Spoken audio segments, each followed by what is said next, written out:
From airport meltdowns to annoying travel habits, Brandon Blewett is here to break down how to make your next flight a little less stressful. We could all use that. Welcome to the show, Brandon.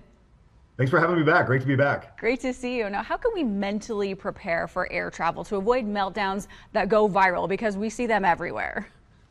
I think one of the best things that you can do is when you go to the airport, mentally prepare yourself like you're going to Costco on a Saturday at noon, right? When you go to Costco on a weekend, what do you expect? You expect chaos.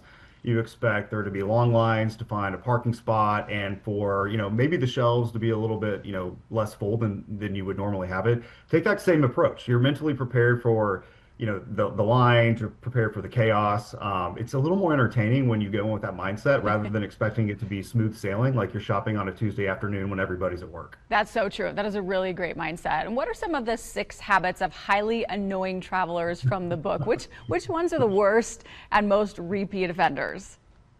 It's interesting because based on how many flights I've been on a week, which is anywhere from 2 to 4 a week, it varies. But one that I've noticed has been really bad lately is what I call the backpack wrecking crew. And that's the person that their bag is, affixated to their back, or maybe it's hanging off the side. And they forget the amount of space that exists in the aisleway. And they, turn around to talk to somebody and they're giving everybody a black eye that's sitting in the aisle seat. And then one that I find just incredibly frustrating and I don't understand it is what I call the eager exiter, and that's the person that as soon as the seatbelt sign goes off, they're standing up in the aisle, their bags in the aisle, and they're in row 20, so there's definitely people that are 3 or 4 rows in front of them that need to go back to get their bags. And sure, they want to get off the plane first, but what happens is it winds up just making the deplaning process even longer. Yeah, no, we've both seen both of those types. We've all seen that, right? Okay, what can we do to survive mishaps like delays or misconnections?